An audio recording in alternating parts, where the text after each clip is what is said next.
Hello students, स्वागत है आपका अग्नि बैचेज की इस लेक्चर में। आज की इस वीडियो में हम बात करेंगे स्टेज 1 सेक्शन 1 साइंस के प्रैक्टिस सेट नंबर 29 को। यह प्रैक्टिस सेट्स आपके स्टेज 1 के सेक्शन 1 में जो साइंस के क्वेश्चंस होते हैं उनमें आपको ये क्वेश्चंस पूछे जाएंगे। सो आपको बता दें कि ये सभी क्वेश्चंस आपके लिए इंपॉर्टेंट है, तो ध्यानपूर्वक सभी क्वेश्चंस को देखें। और इस वीडियो के पीडीएफ को डाउनलोड करने के लिए डिस्क्रिप्शन बॉक्स में लिंक दिए जाएंगे, उस लिंक पर क्लिक करके सारे वीडियोज़ के पीडीएफ को आप डाउनलोड कर पाइएगा। इससे प्रीवियस जितने भी सारे आपके जो वीडियोज़ हैं, जो भी हमने 28 प्रैक्टिस सेट्स इससे पहले के दिए हैं, उन सभी के पीडीएफ को डाउनलोड करने के लिए डिस्क्रिप्शन बॉक्स में लिंक दिए जाएंगे। सभी वीडियोज़ के डिस्क्रिप्शन बॉक्स में लिंक दिए गए हैं, आप उस लिंक पर क्लिक करके डाउनलोड कर सकते हैं, ठीक है। या फिर जो नीचे अभी जो वीडियो चल रहा है उस वीडियो के नीचे भी डिस्क्रिप्शन बॉक्स में जो लिंक दिए गए हैं, आप वहां पे भी क्लिक करके सारे वीडियोस के पीडीएफ को एक ही जगह से आसानी से डाउनलोड कर पाइएगा। तो आइए बढ़ते हैं अपने इस वीडियो लेक्चर्स की ओर। वीडियो में बढ़ने से पहले आपसे रिक्वेस्ट रहेगा कि प्लीज़ बच्चे ज़्यादा से ज़्यादा आप हमें सपोर्ट करें, ताकि हम आपके लिए इसी तरह के रेगुलर और बेहतर कंटेंट ला सके। तो आइए बढ़ते हैं अपने क्वेश्चन नंबर 1 की ओर। पहला क्वेश्चन है, यहाँ पे देख सकते हैं, लिखा जा रहा है कि द हाइड्रोकार्बन, क्या लिखा जा रहा है कि the natural source of hydrocarbon, जो हाइड्रोकार्बन का नेचुरल सोर्स होता है वो क्या होता है। तो हाइड्रोकार्बन का जो नेचुरल सोर्स होता है वो क्या होता है, आपका क्रूड ऑयल। क्या होता है, क्रूड ऑयल जो होता है वो हाइड्रोकार्बन का नेचुरल सोर्स होता है। जैसा कि आपको पता है कि हाइड्रोकार्बन क्या होते हैं, हाइड्रोजन और कार्बन के कंपाउंड होते हैं, जिसमें कि आपका हाइड्रोजन और कार्बन क्या होता है, उसमें दोनों में कंसिस्ट करते हैं, ठीक है। तो इसका आंसर हो गया ऑप्शन नंबर 1। नेक्स्ट है आपका क्वेश्चन नंबर 2। नंबर 2 में लिखा जा रहा है कि which of the following is chiefly present in LPG यानी liquid petroleum gas. Liquid petroleum gas में आपका कौन सा सबसे चीफली प्रेजेंट होता है। तो लिक्विड पेट्रोलियम गैस में आपका ब्यूटेन क्या होता है, चीफली प्रेजेंट होता है। और ब्यूटेन का जो फॉर्मूला होता है वो क्या होता है, C4H10। क्या होता है, C4H10 आपका होता है। याद रखिएगा, ब्यूटेन जो होता है वो हाइड्रोकार्बन आपके एलपीजी यानी लिक्विफाइड पेट्रोलियम गैस में प्रेजेंट होता है। और ये भी क्या है, एक प्रकार का आपका हाइड्रोकार्बन्स है। और देखिए यहाँ पे देख सकते हैं कि हाइड्रोजन कार्बन यहाँ पे भी है, तो ये भी क्या है, एक प्रकार का हाइड्रोकार्बन्स है। और ये क्या होता है, इसमें आपका प्रेजेंट होता है, ठीक है। चलिए नेक्स्ट है आपका क्वेश्चन नंबर 3। क्वेश्चन नंबर 3 में लिखा जा रहा है कि which one of the following metal is use to galvanize iron. तो कौन सा इसमें से मेटल हम आयरन को गैल्वेनाइज करने के लिए यूज करते हैं। तो आयरन को गैल्वेनाइज करने के लिए हम जिंक का प्रयोग करते हैं। क्यों प्रयोग करते हैं, क्योंकि जिंक जो होता है वो आयरन पे एक प्रकार का लेयर चढ़ा देता है, कह सकते हैं उसको चदरा यानी परत चढ़ा देता है। और उस परत चढ़ाने के कारण आयरन जो होता है वो एटमॉस्फेयर के कांटेक्ट में नहीं आता है और वो रस्टिंग से बच जाता है, ठीक है। नेक्स्ट क्वेश्चन है क्वेश्चन नंबर 4। नंबर 4 में लिखा जा रहा है कि which of the following is not a precious और सेमी प्रीसियस स्टोन। इनमें से कौन सा प्रीसियस कह सकते हैं कीमती और अर्ध कीमती पत्थर नहीं है। तो इसमें से जो पर्ल है यानी मोती जो है वो क्या होता है, कीमती और अर्ध कीमती पत्थर इसे नहीं माना जाता है, ठीक है। तो इसका आंसर क्या होगा, option number C3 is the correct answer, ठीक है। चलिए नेक्स्ट है आपका question number 5th number question लिखा जा रहा है कि which among the following metal provide amphoteric oxide. कहा जा रहा है कि कौन सा मेटल इसमें से एम्फोटेरिक ऑक्साइड फॉर्म करता है, ठीक है। तो एम्फोटेरिक स्पीसीज के बारे में अगर थोड़ा सा जाने तो एम्फोटेरिक स्पीसीज जो होता है वो एक प्रकार का क्या होता है, एक मॉलिक्यूल होता है और कहे तो ये एक आयन होता है, ठीक है। इसमें क्या होता है कि जो ये एक प्रकार का कह सकते हैं मॉलिक्यूल और आयन होता है, जो कि क्या होता है किसी भी एसिड और साथ ही साथ किसी भी बेसिस के साथ भी रिएक्ट करता है। तो इस कंडीशन में क्या कहेंगे, इसे हम एम्फोटेरिक क्या कहते हैं, एम्फोटेरिक ऑक्साइड कहते हैं, ठीक है। बहुत सारे जो मेटल होते हैं, जिसमें कि यहाँ पे लिख सकते हैं आप मेनी मेटल्स, बहुत सारे मेटल्स ऐसे होते हैं जो कि एम्फोटेरिक ऑक्साइड और कहें हाइड्रोक्साइड फॉर्म करते हैं। Many metals form amphoteric,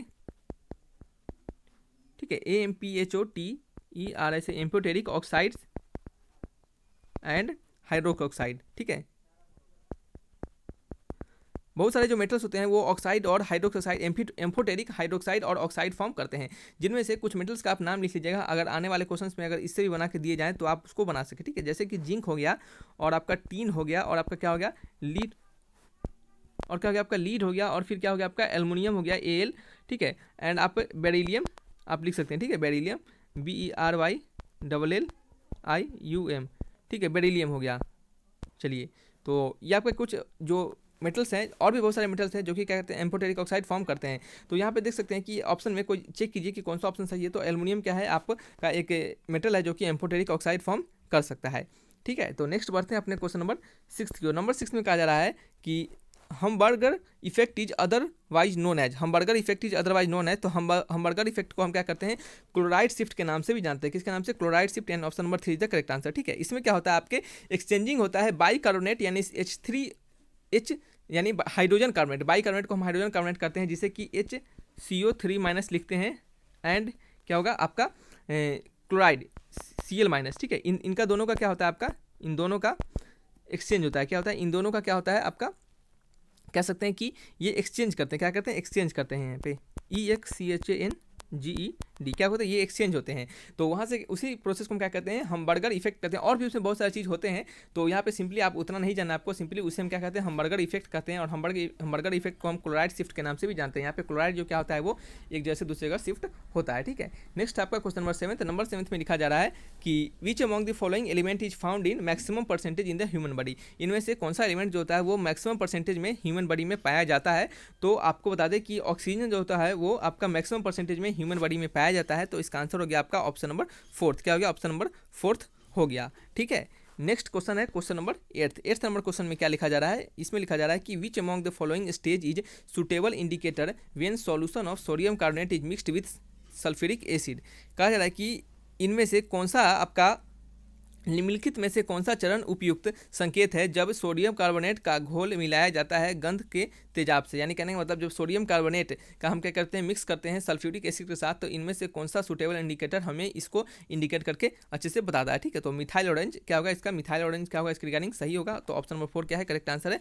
methyl orange क्या होता है, एक प्रकार का पीएच इंडिकेटर होता है, जो कि क्या होता है, जिसे हम टाइट्रेशन के प्रोसेस में यूज करते हैं। किसे, टाइट्रेशन के प्रोसेस में यूज करते हैं। सोडियम कार्बोनेट और क्या है आपका सल्फ्यूरिक एसिड। सल्फ्यूरिक एसिड एक प्रकार का एसिड है, सोडियम कार्बोनेट एक प्रकार का बेसिस है। ठीक है, तो दोनों को मिलाने पे आपको पता है कि एसिड और बेस को मिलाने से ही टाइट्रेशन प्रोसेस होता है, और उसी में हम इस मिथाइल ऑरेंज का यूज करते हैं। ठीक है, ताकि क्या होता है, ये हमें बताता है कि हाँ इतना प्रोपोर्शन मिल चुका है अब हमारा। ठीक है, अब हमारा जो प्रिसिपिटेट ऑफ फॉर्म होगा। ठीक है, टाइट्रेशन रिएक्शन में प्रिसिपिटेट फॉर्म होता है, तो ये हमें जो मिथाइल ऑरेंज होता है इंडिकेटर, ये हमें इंडिकेट करता है कि हाँ बस इतना ही मिलाइए और रहने दीजिए। ठीक है ना, तो ज़्यादा मिलाइएगा तो सब गुड़ हो जाएगा।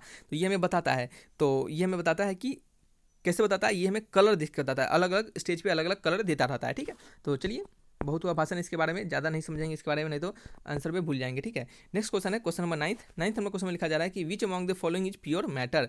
इनमें से कौन सा है जो कि प्योर मैटर है। प्योर मैटर अब देखिए, प्योर मैटर बहुत बढ़िया बात है कि प्योर मैटर है। ब्रास है, एयर है, आयरन है। समझिएगा कि ब्रास जो होता है वो बहुत सारे एलिमेंट का मिक्सचर होता है। एयर भी होता है, उसमें बहुत सारे अलग अलग कंपाउंड और अलग अलग एलिमेंट्स प्रेजेंट होते हैं। आयरन में भी क्या होते हैं, आयरन भी बहुत सारे उसमें अलग अलग प्रकार की इम्प्योरिटीज़ भी प्रेजेंट होते हैं। लेकिन याद रखिएगा कार्बन डाइऑक्साइड क्या है, एक प्रकार का आपका, ये आपका प्योर सब्सटेंस है। क्या है, प्योर सब्सटेंस। जो कोई भी प्योर सब्सटेंस के बारे में अगर पूछा जाए, देखिए प्योर सब्सटेंस के बारे में अगर पूछा जाए तो इसका मतलब सिर्फ मेटल नहीं, इसका मतलब सिर्फ एलिमेंट नहीं होता है। प्योर सब्सटेंस का मतलब एलिमेंट के साथ साथ कंपाउंड भी होता है। ठीक है, प्योर सब्सटेंस, ठीक है, प्योर सब्सटेंस जो होता है वो क्या क्या होता है, एलिमेंट, और दूसरा क्या होता है आपका कंपाउंड। ये दोनों क्या होते हैं आपके प्योर सब्सटेंस में ही आते हैं। ठीक है, तो आंसर क्या होगा, option number 1 is the correct answer है। नेक्स्ट क्वेश्चन है क्वेश्चन नंबर 10 में लिखा जा रहा है कि which among the following coal contain 90% of carbon. ठीक है, तो इसका आंसर क्या हो गया कि क्वेश्चन क्या है, पहले उसको पढ़ते हैं कि which among the following coal contain 90% of carbon. इन सब में से कौन सा जो कोल है वो 90% ऑफ कार्बन कंटेन करता है। तो ये आपको बहुत बार हमने इस टाइप के क्वेश्चन बताए हैं, तो इसका पूछने का तरीका भले ही डिफरेंट है यहाँ पे। तो यहाँ पे आपको बता दें कि 90% ऑफ कार्बन कंटेन करने वाला जो कोल होता है वो क्या होता है आपका एंथ्रासाइट होता है। तो आंसर क्या होगा आपका, आंसर हो गया आपका option number 1 is the correct answer. ठीक है, तो ये क्या थे आपके कुछ इंपॉर्टेंट क्वेश्चन थे आपके जो साइंस के स्टेज 1 सेक्शन 1 के साइंस के रिगार्डिंग। तो सभी क्वेश्चन को पढ़िए, PDF को डाउनलोड कीजिए डिस्क्रिप्शन बॉक्स में, या फिर लिंक आपके टेलीग्राम चैनल पर भी डायरेक्टली लिंक प्रोवाइड करवाए जाएंगे आपको। तो आप टेलीग्राम चैनल को ज्वाइन करके रखिए ताकि आपको लेटेस्ट अपडेट और आपको सभी PDFs के लिंक वहाँ पे आपको मिलते रहें। ठीक है, जैसे ही वीडियो डाला जाता है तो आपको सबसे पहले लिंक वहाँ प्रोवाइड करवाया जाता है। कुछ वीडियोस के आपके लिंक वहाँ पे आपको नहीं मिल पाते हैं, आपको नोटिफिकेशन नहीं जा पाते हैं, तो आपको टेलीग्राम चैनल को ज्वाइन कर लीजिए, आपको सारे नोटिफिकेशन वहाँ पे आपको जाते रहेंगे। ठीक है, तो रखते हैं इस वीडियो को यहीं पे। Thanks for watching my video, तब तक के लिए बाय बाय।